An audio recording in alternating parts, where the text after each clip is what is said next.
banker. On his body was a fake passport and $15,000 cash. His pockets were stuffed with bricks. It appeared to be a murder, staged to send a message. But from whom? Some believe it was the mafia. Others suggest the symbolism was Masonic. The bricks in the pockets suggested stonemasons. The bridge where the body was found is close to the Masonic Grand Lodge of London. And even its name, Blackfriar, was the nickname for a secretive group to which Roberto Calvi belonged.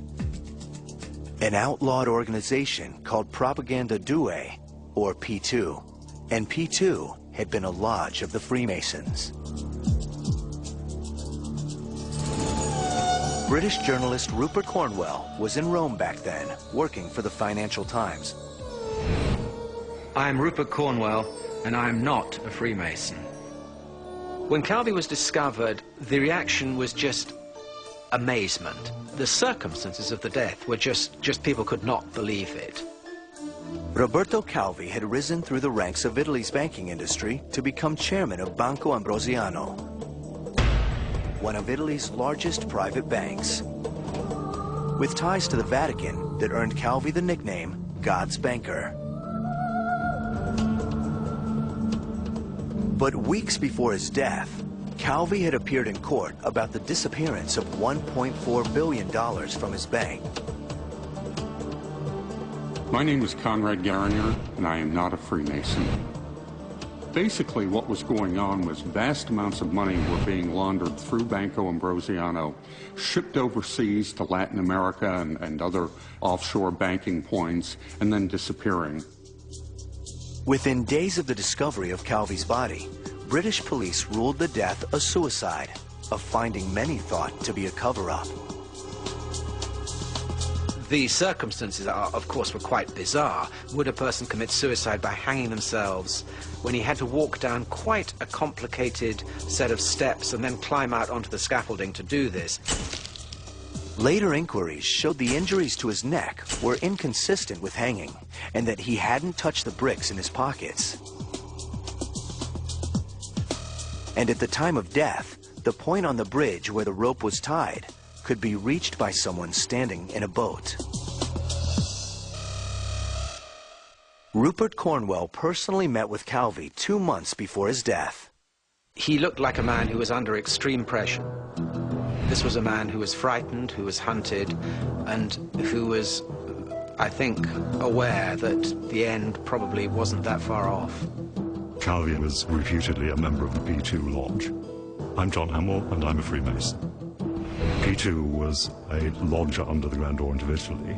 It was taken over by a man called Licio Gelli, who suddenly began to run the proper lodge, which was regularly registered as it had to be under Italian law.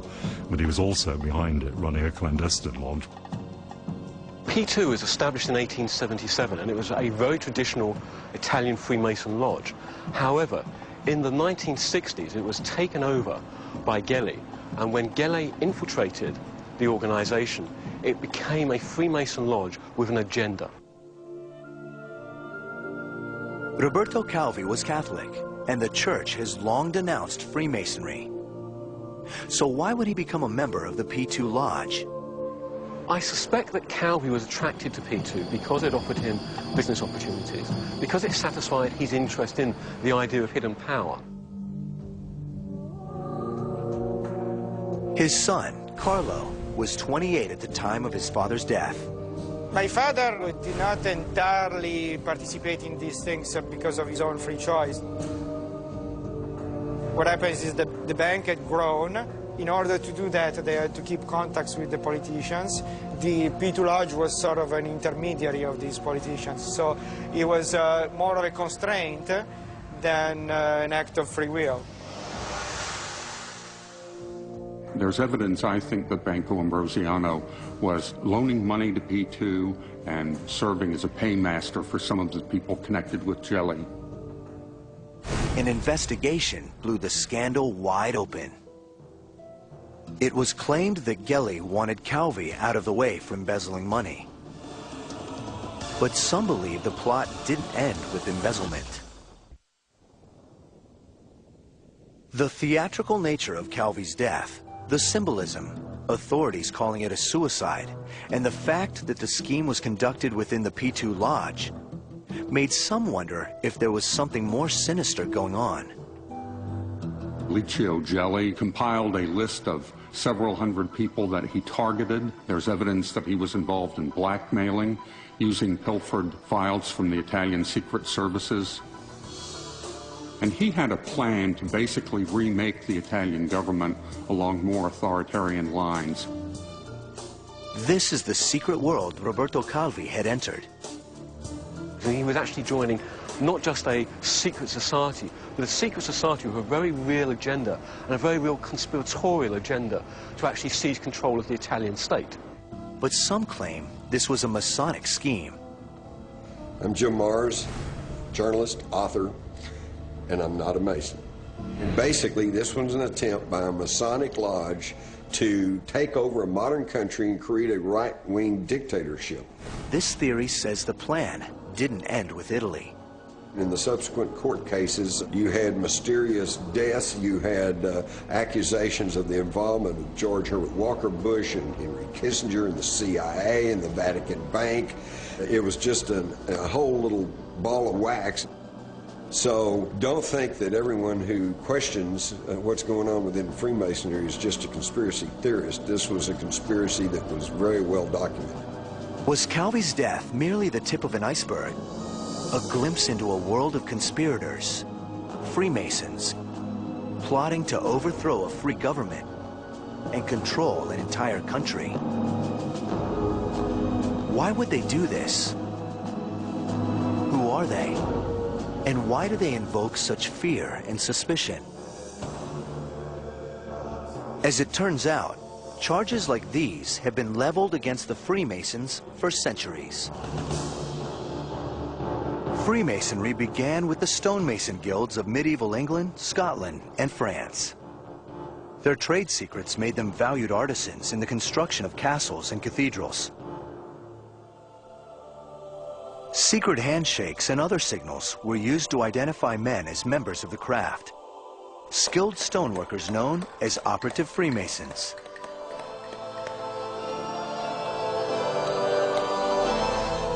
By 1700, they had evolved into a progressive gentleman's club and were called speculative Freemasons. Their order grew and spread from England to Europe to America. Masonic lodges established rites of initiation, and they kept their activities secret. But what are these secrets? What is their ultimate purpose? Would people kill to protect them? For the first time, cameras have been allowed inside a Masonic temple to record rituals that have been hidden for centuries. Rites based upon a story that links Freemasons to nothing less than the builders of Solomon's Temple. And to another brutal murder that took place 3,000 years ago.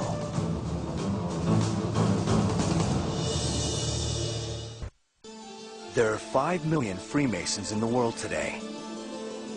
But who are they? They're known for their charity work, their elaborate temples, and their arcane symbols.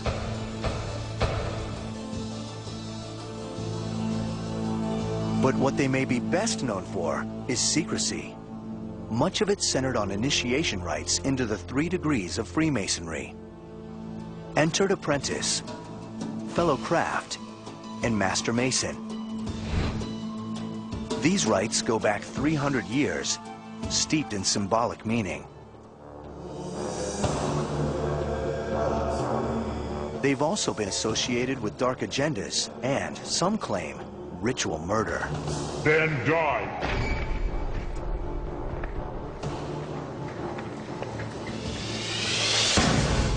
A shadowy cult established to protect ancient secrets is the premise of Dan Brown's bestseller, The Da Vinci Code, which features a hidden truth